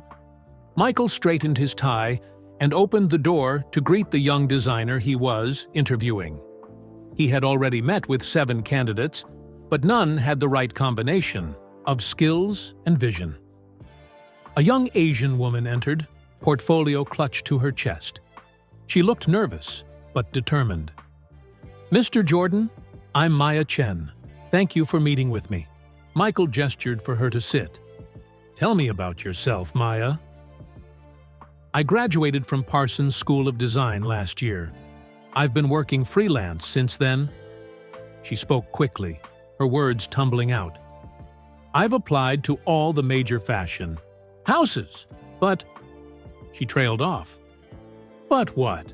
Michael prompted. Maya hesitated, then straightened her shoulders. They said my designs were too unconventional, too focused on function rather than pure aesthetics. Michael's interest sharpened. Show me your portfolio. For the next 30 minutes, Maya walked him through her designs. Unlike the other candidates who showed off evening gowns and runway pieces, Maya's work featured clean lines and innovative approaches to everyday clothing. One jacket had an ingenious system of hidden stretch panels, a dress transformed from business attire to an evening look with a few simple adjustments. Your clothes all seem designed to actually be worn, Michael observed, not just looked at. Maya nodded eagerly. Exactly. Fashion should serve the person wearing it, not the other way. Around. Michael smiled. That's what I've been trying to explain to people. When your team called me, I couldn't believe it, Maya admitted. Michael Jordan starting a fashion line? But then I thought about it, and it makes perfect sense. Who understands better how clothes need to move with the body? For the first time since the Paris incident, Michael felt truly understood. The fashion world thinks, I don't belong in their space. They're wrong, Maya said simply. The worst thing for any industry is thinking outsiders have nothing to contribute. Michael studied her for a moment, then made his decision. I need someone who isn't afraid to challenge the status quo. Someone who understands we're building something different. He extended his hand. Welcome to the team, Maya. What exactly are we building, Mr. Jordan? She asked as they shook hands. Michael walked to a whiteboard and wrote 3 words in large letters. Style, comfort, function. We're creating a new category, he said. And we're going to prove that an athlete can understand fashion better than fashion understands athletes. Maya smiled, already taking notes. Where do we start? Michael turned to face her, his expression serious. First, we learn everything there is to know about how clothes are actually made. Then, we figure out how to make them better. The secret project had officially begun. Michael Jordan was entering a new arena with a new team and a familiar fire burning inside him, the need to prove the doubters wrong. The old sewing machine hummed steadily as Maya guided fabric under the needle. Michael Jordan watched intently, noticing how her fingers moved with precise control, much like his own hands when handling a basketball. See how the tension affects the stitch? Maya explained, adjusting a small dial. Too loose, and the seam falls apart under stress. Too tight, and it puckers, limiting movement. Michael nodded, absorbing every detail. It had been 3 weeks since their first meeting, and he'd insisted on understanding every aspect of clothing construction before designing anything. Your turn, Maya said, sliding off the chair. Michael sat down, his large frame making the sewing table look small. His fingers, so nimble on the basketball court, felt clumsy with the delicate fabric. Take your time, Maya encouraged. It's like learning any new skill. After several crooked seams and 1 broken needle, Michael finally completed a straight line of stitching. He held up the fabric with a satisfied smile. Not bad for a beginner, Maya said, especially one with hands your size. The small Chicago studio was now filled with fabric samples, design books, and sketches. A bulletin board displayed their research schedule, visits to manufacturers, leather workshops, and textile mills across America. The next morning, Michael and Maya boarded his private jet for North Carolina, home to some of America's oldest textile factories. Michael wore a baseball cap and sunglasses, maintaining the secrecy Phil Knight had requested. Why are we starting with fabrics? Michael asked as they flew. Wouldn't design sketches come first? Maya shook her head. Antoine, Belmont starts with sketches because he expects fabrics to conform to his vision. We're doing the opposite, understanding materials first, then designing for their strengths. Michael smiled at the mention of Belmont's name. You're saying we're playing smarter, not harder. Exactly. Like studying game footage before playing an opponent. In North Carolina, they toured 3 factories, asking questions about durability, stretch, and breathability. Michael was surprised by how many decisions went into creating even basic fabrics.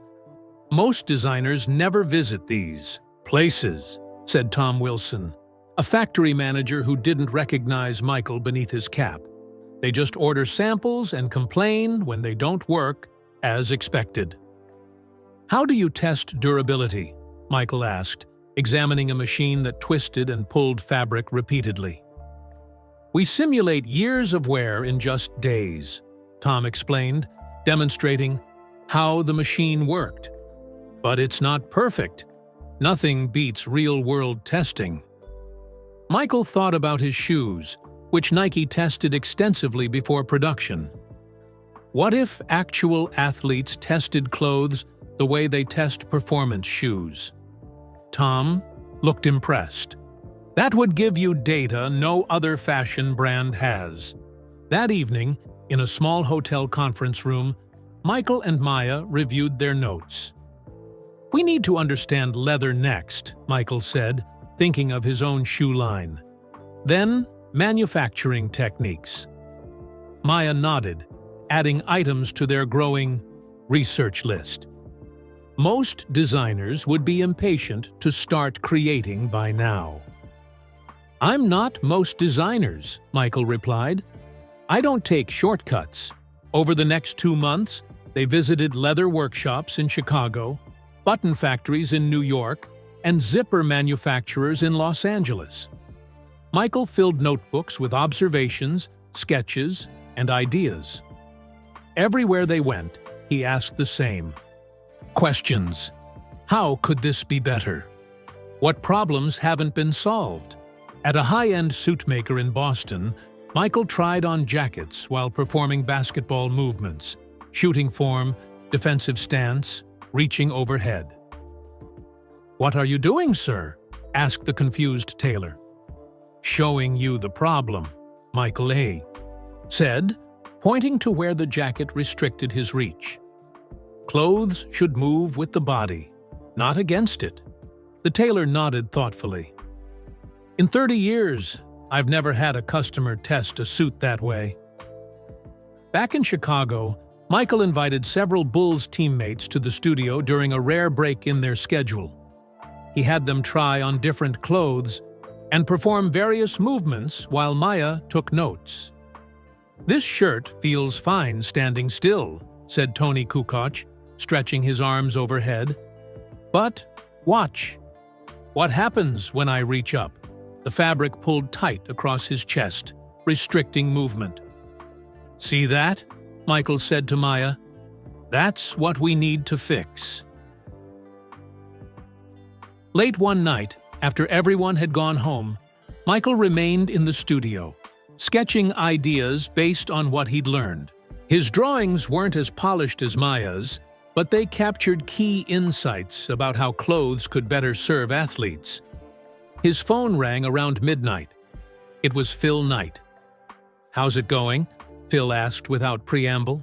"We're learning," Michael replied. "No designs yet, but we're building the foundation." "Some of the executive team is getting antsy," Phil warned. They expected quick results. "Tell them good things take time.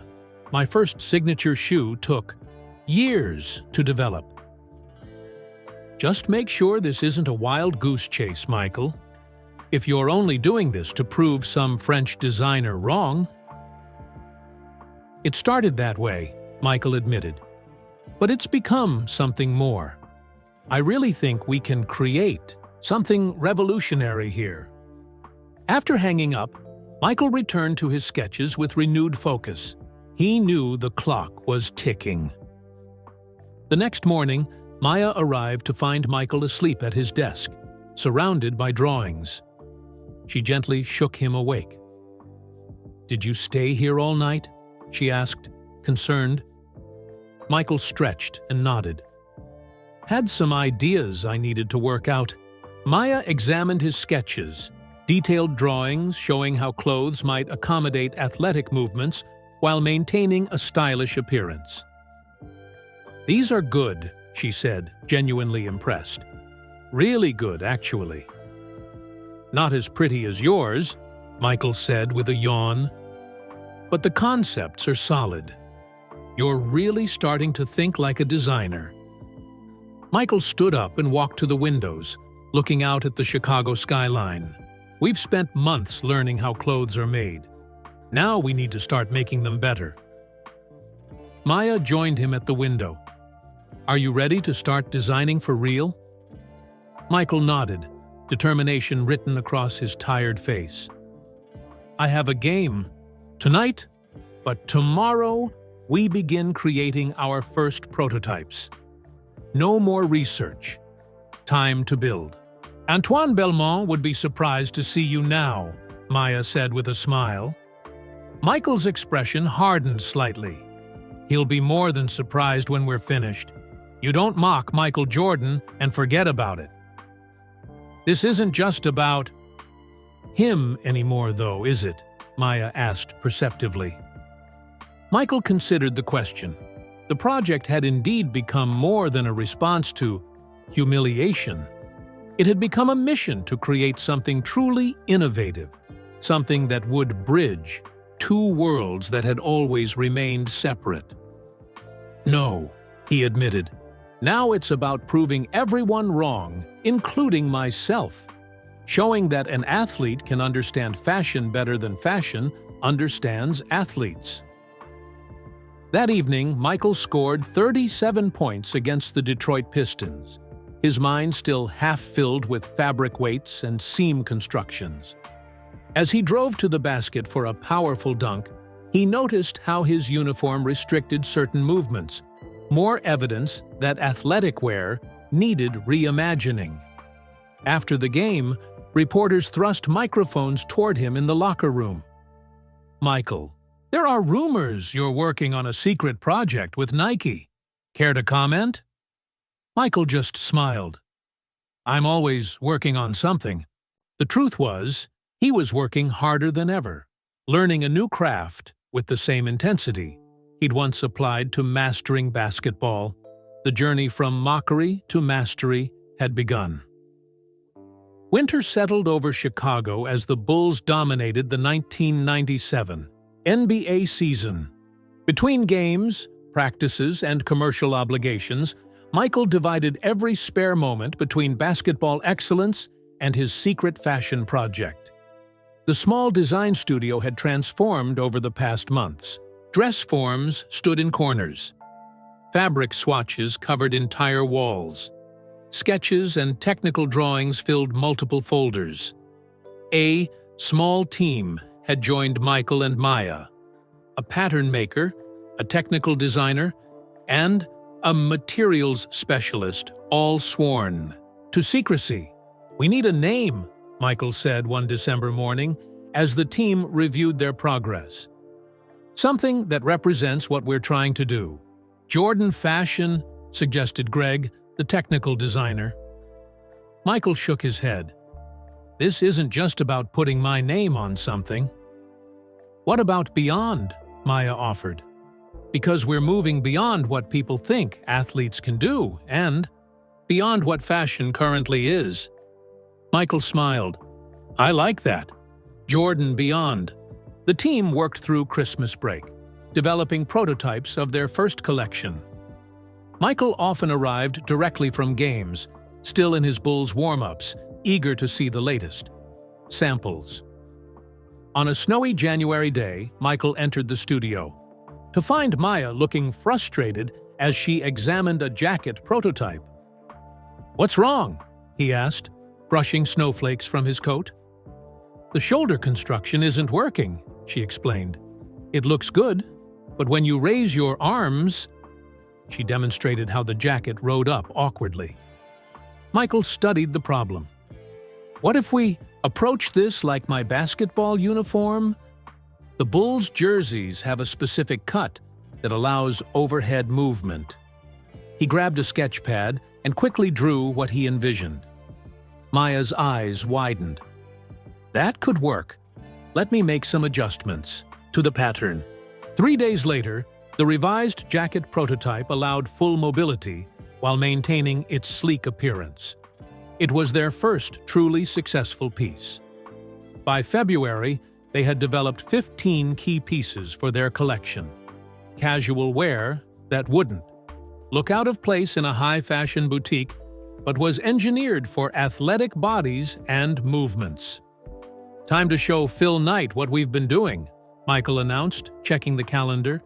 "He's coming to Chicago next week for the All-Star game." The team worked around the clock preparing their presentation. Michael insisted on perfection, rejecting anything that didn't meet his standards.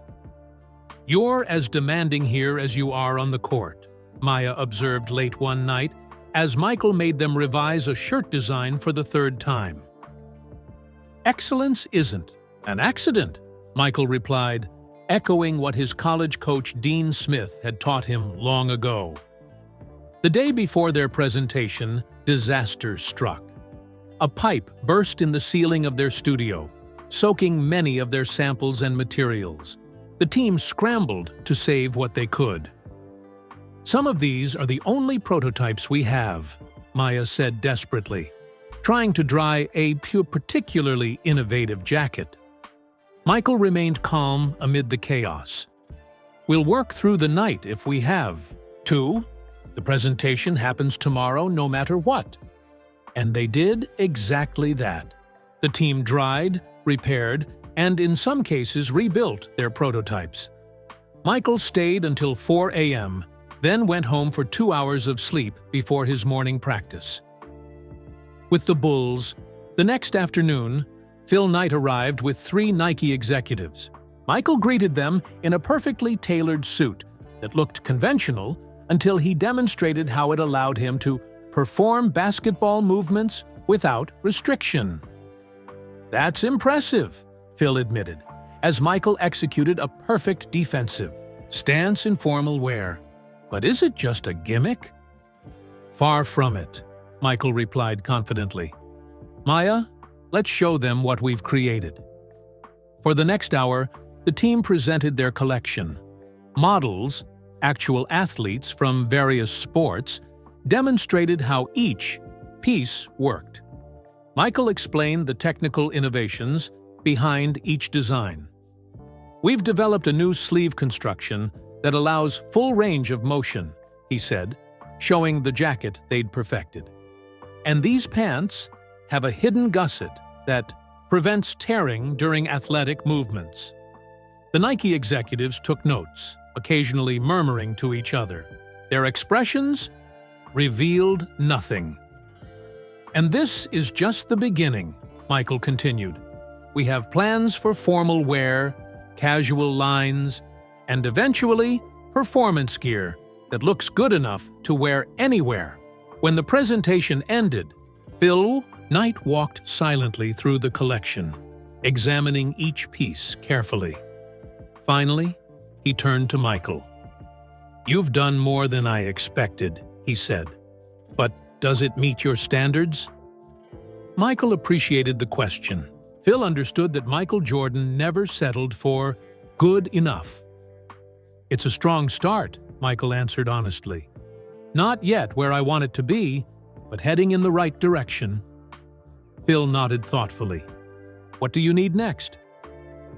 "Manufacturing, partners who can handle our technical requirements, and a budget for continued development." "The budget I can approve," Phil said, "but the manufacturing will be challenging. These designs require precision that most clothing factories can't deliver." One of the other executives spoke up.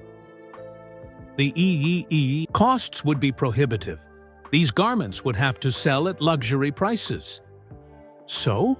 Michael countered. "People already pay premium prices for designer clothes that don't even function properly. We're offering true value." The executives exchanged skeptical glances.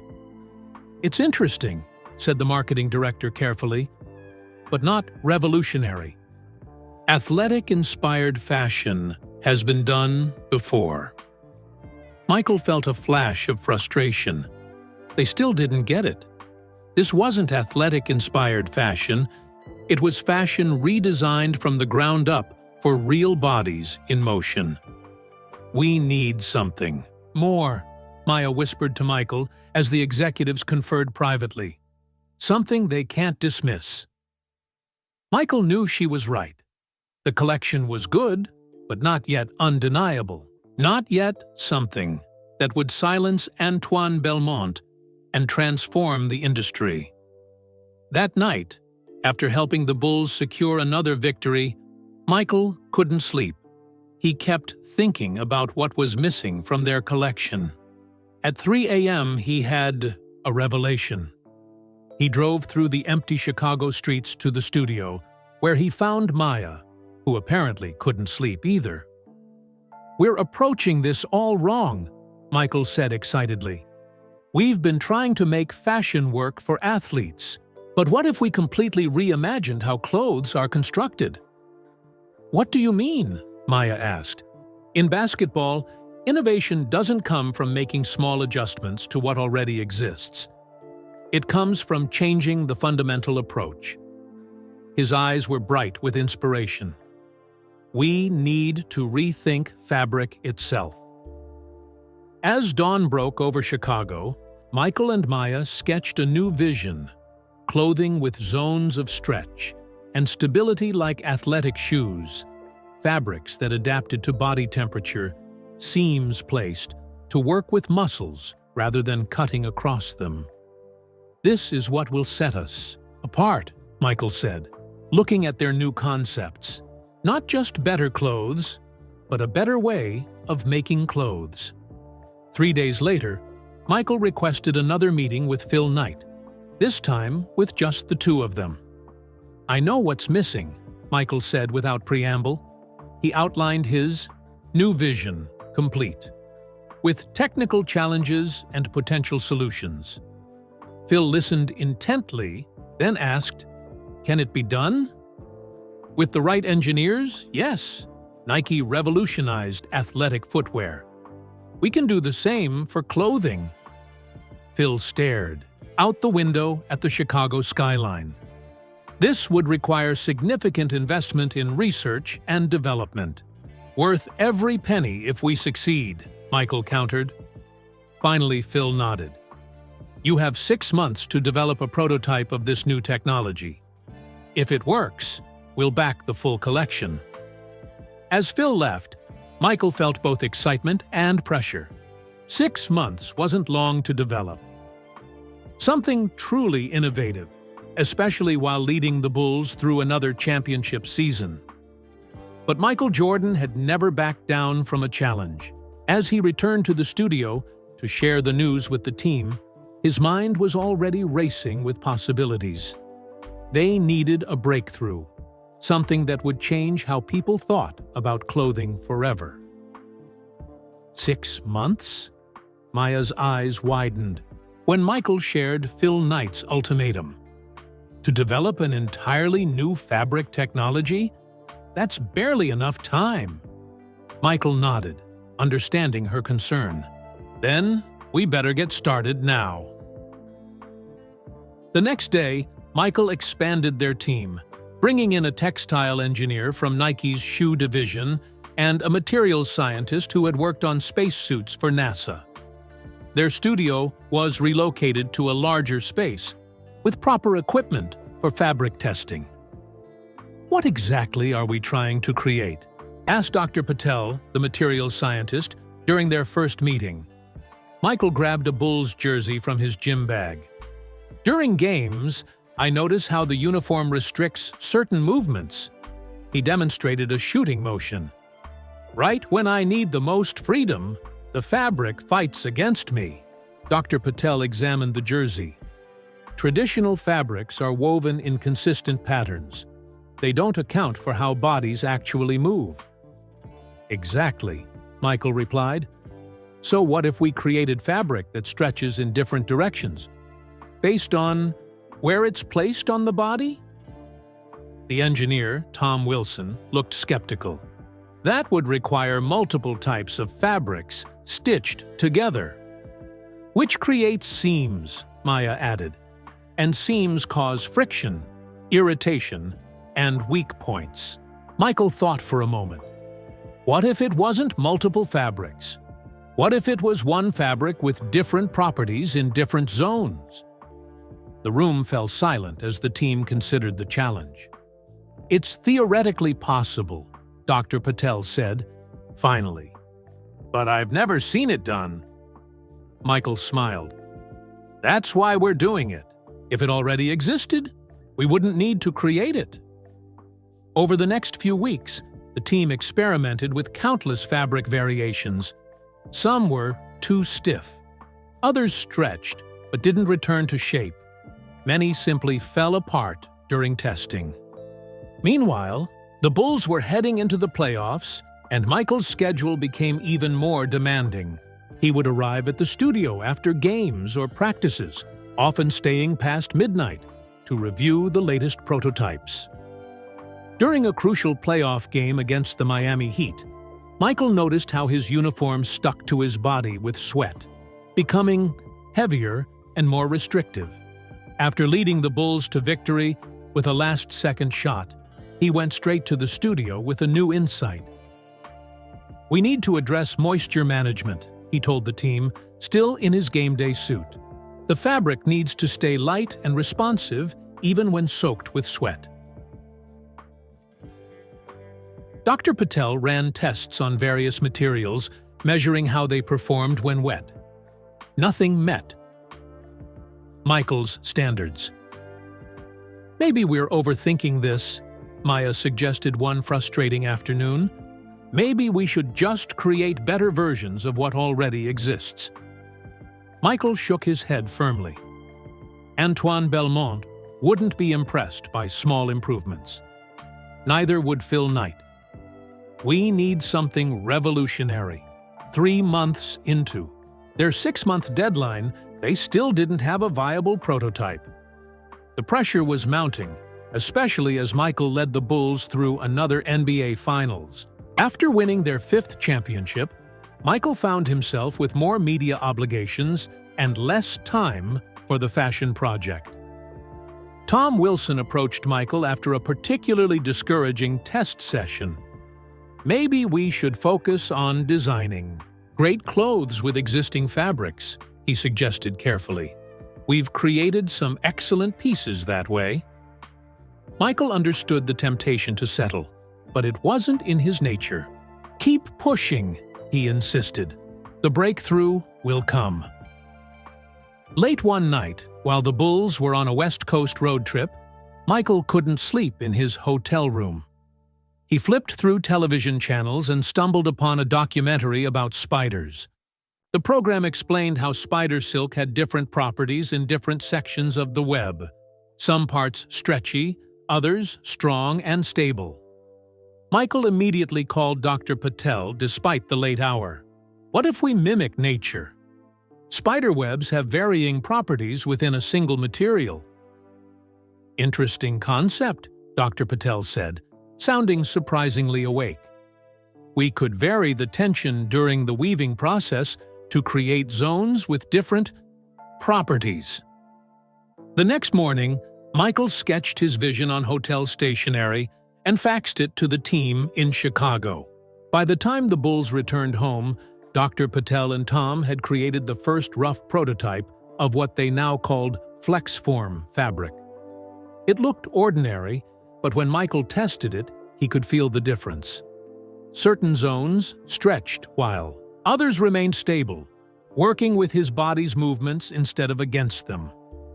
"It's not perfect," Dr. Patel cautioned. "The transitions between zones are too abrupt, and durability is a concern." "But it's a start," Michael said, energized by the progress. "Let's refine it." The team worked tirelessly for the next 2 months, improving the fabric through countless iterations. They solved the transition problems by creating a gradient effect between zones.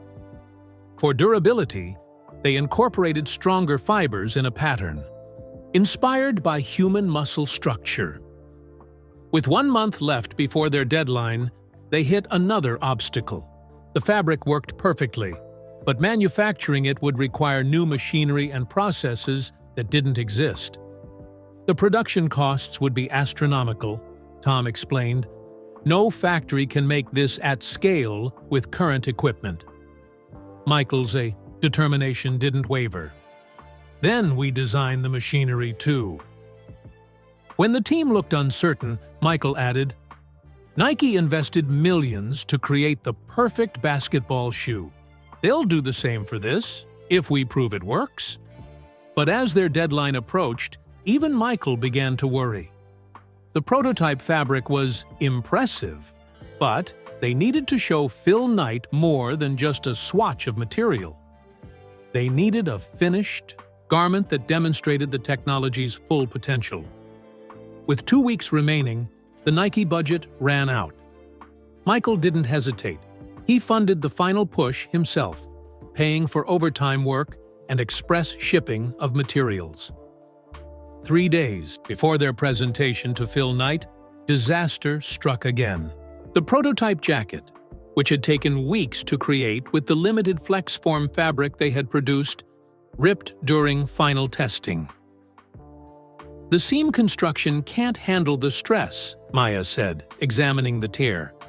We need to completely rethink how we join the pieces. Michael sat quietly, contemplating the setback. Then he removed his championship ring and placed it on the table. What makes this ring special? He asked. The team looked confused. It's not just the materials, Michael explained. It's how they're joined together. The setting holds the stones without visible prongs or weaknesses. Maya suddenly understood. We need to bond the fabric, not just stitch it. Exactly. No seams where we need strength and flexibility. The EP team worked for 72 hours straight, developing a heat bonding technique that eliminated traditional seams at critical stress points. With hours to spare, they completed a jacket that showcased the full potential of flex-form technology. When Phil Knight arrived for the presentation, Michael was ready. He wore the prototype jacket himself. A sleek black design that looked like normal high-end fashion. Without explanation, Michael began moving through a series of athletic motions. Basketball shots, golf swings, sprinting in place. Notice anything? He asked Phil. Phil watched carefully. The jacket? It's not restricting you at all. Feel this, Michael said, offering his sleeve to Phil. Different zones have different properties. It's all one fabric, but it responds differently based on where and how it's stressed. Phil examined the material with expert fingers. How is this possible? Dr. Patel began explaining the technology, but Phil raised his hand to stop him. He turned to Michael. Put it on me. Michael helped Phil into the jacket. The Nike CEO moved his arms experimentally, then more vigorously. I've never felt anything like this, he admitted, genuine amazement in his voice. This changes everything. For the first time in the project, Michael allowed himself to feel true pride. They had done it, created something truly innovative that would change how people thought about clothing. Forever. We call it flex form, Michael said, watching Phil test the jacket's range of motion. And it's just the beginning. Phil Knight paced the conference room at Nike headquarters, the flex form jacket still on his shoulders. Michael Jordan and his team had just finished their full presentation, demonstrating how the technology would revolutionize clothing. This is the most significant innovation I've seen in years, Phil said. And that includes shoe technology. He turned to Michael. How soon can we go to market? We'll need about 6 months to develop the full collection and set up manufacturing, Michael replied. Phil nodded. Make it happen. I'll have the legal key. Team, start the patent process immediately. As Michael and his team left the meeting, they felt a wave of accomplishment. After months of grueling work, sleepless nights, and countless obstacles, Phil Knight had given them the green light. "We did it," Maya said with a tired smile as they boarded the plane back to Chicago. Michael nodded, but his expression remained serious. "We've convinced Phil. Now comes the hard part, convincing everyone else." His words proved prophetic. Within weeks of filing the patent applications, rumors about Jordan Beyond and FlexForm technology began circulating in the fashion industry. The response was swift and dismissive.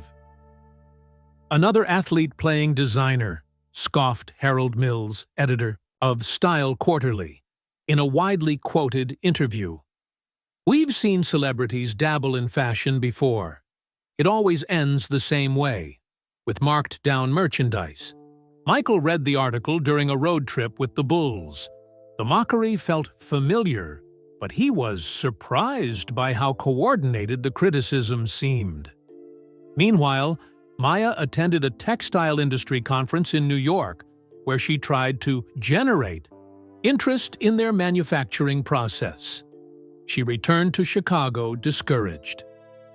"No one would even look at our samples," she told Michael. "One factory owner actually laughed in my face." Michael listened carefully. Someone's working against us behind the scenes. "Who would do that?" Maya asked. Michael had his suspicions, but kept them to himself. "Keep pushing forward. We don't need everyone, just the right partners." In March, Jordan officially announced Jordan Beyond at a press conference. He demonstrated the FlexForm technology himself, moving with athletic grace while wearing a perfectly tailored suit made with the revolutionary fabric. The sports media responded enthusiastically. Athletes had been waiting for clothing that accommodated their physiques, but the fashion press was brutal. "Basketball shoes are one thing," wrote fashion critic Victoria Palmer, "but high fashion requires understanding subtleties that no athlete could possibly grasp." Most painful was when Vogue, the most influential fashion magazine, declined to cover the collection. "We feature designers, not celebrities with side projects," their fashion director explained in a polite but firm email. Major department stores followed suit, refusing to carry the line before even seeing the complete collection. Buyers who had eagerly stocked Michael's shoes were suddenly unavailable for meetings about his clothing line.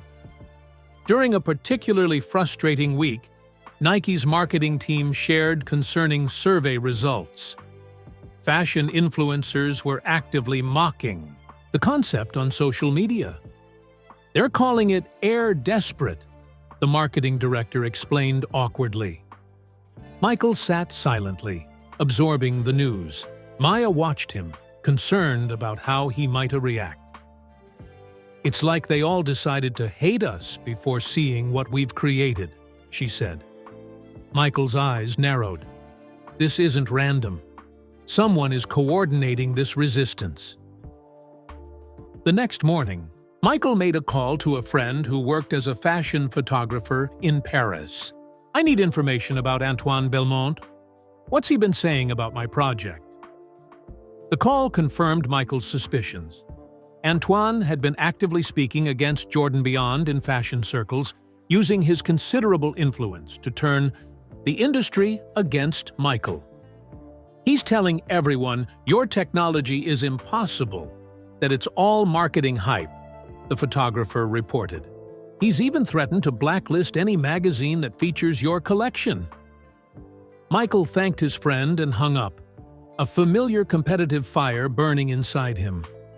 Antoine Belmont wasn't just a critic. He was an active adversary trying to crush Jordan Beyond before it launched. Phil Knight called an emergency meeting at Nike headquarters. The company was facing investor questions about the massive investment in Michael's fashion project. With the fashion world united against them, The risk seemed increasingly high. "Maybe we should delay the launch," suggested a worried executive. "Give the negative press time to die down." "Or pivot to just athletic wear," offered another. "Stay in our lane." Phil looked to Michael, who had been quiet throughout the debate. "Your thoughts?" Michael stood and walked to the window. Below, Nike employees played basketball on the company courts, wearing the shoes he had helped make famous. He remembered how his first signature shoes had faced resistance too, criticized for being too flashy, too expensive, too much about Michael rather than performance. He turned back to face the room. "When people tell me something can't be done, it just makes me want to do it more." His voice was calm but filled with resolve. "Antoine Belmont is afraid of us because he knows we're onto something revolutionary." "The fashion world has decided we don't belong," Michael continued. "But they don't get to decide that. I've faced skeptics my entire career, people who said, I wasn't good enough, tall enough, skilled enough, and I've proved them all wrong." The room fell silent as Michael's determination filled the space. "We're not delaying anything. We're not changing our strategy. And we're definitely not backing down." Michael looked directly at Phil Knight. "The fashion industry doesn't want to let us in. Through the front door? Then we'll create our own door." Phil smiled, recognizing the same fire that had made Michael a champion on the court. "What's your plan?" "Fashion needs to see what we've created, not just hear about it, not just read dismissive reviews." Michael pulled out his phone and made a call. "Get me Ron Harper and Dennis Rodman, and call Steve Jobs. I want to talk to him about our launch event." As Michael outlined his new strategy, the Nike executives exchanged glances. His plan was unconventional, expensive, and risky, but no one in the room doubted his resolve. Michael Jordan had faced industry resistance before and transformed the game. Now he was prepared to do it again. Maya caught up with Michael after the meeting. "Antoine Belmont really got to you, didn't he?" Michael nodded. "Some opponents you have to respect, others you have to defeat." His expression softened slightly. "But first, we need to get someone on our side who even Belmont can't ignore." "Who?" Maya asked. Michael smiled confidently. "I have a call to make to New York. There's only one person in fashion with enough power to change the narrative overnight." Next morning, Michael Jordan sat in his Chicago office, staring at the phone. He was about to call someone whose opinion could make or break designers' careers with a single word. Anna Wintour, the legendary editor-in-chief of Vogue magazine, was known for her ice-cold demeanor and uncompromising standards. She was also the most powerful person in the fashion world. Michael had met her briefly at charity events, but never in a professional capacity. Getting past her assistants would be the first challenge. He picked up the phone and dialed the Vogue offices in New York. "Anna Wintour's office," answered a crisp voice. "This is Michael Jordan. I'd like to speak with Ms. Wintour." A pause. "Regarding?" "A private fashion matter that might interest her." "Ms. Wintour is extremely busy. Perhaps you could speak with one of our fashion editors." Michael had anticipated the brush-off. "Please tell her it's about Antoine Belmont and a technology that will change fashion forever. I'll wait." 5 minutes of hold music later, a different voice came on the line. "Michael, this is Anna." Her British accent was precise, her tone neutral. "What's this about Antoine?" "It's more about what I'm creating that he's trying to suppress," Michael replied. "I'd like to show you in person. Just you, no press, no pressure. Another pause. You've certainly generated quite the controversy in my industry without showing much of anything yet. The controversy isn't accidental. Someone's working hard to make sure my collection fails before anyone sees it. And why should I be interested? Anna asked directly. Michael thought carefully before answering. Because in 30 years, you've never missed a major fashion innovation, and I believe this is one. The line went silent for so long that Michael wondered if she'd hung up. Finally, Anna spoke. I'm in Chicago next Tuesday for the Museum of Contemporary Art benefit. I could spare 30 minutes in the morning. Thank you. I'll send a car. Don't bother. I'll have my driver drop me at your office at 9 a.m. sharp. 30 minutes, Michael. Make them count. The line went dead. Michael smiled to himself. Step 1 accomplished. Getting her attention.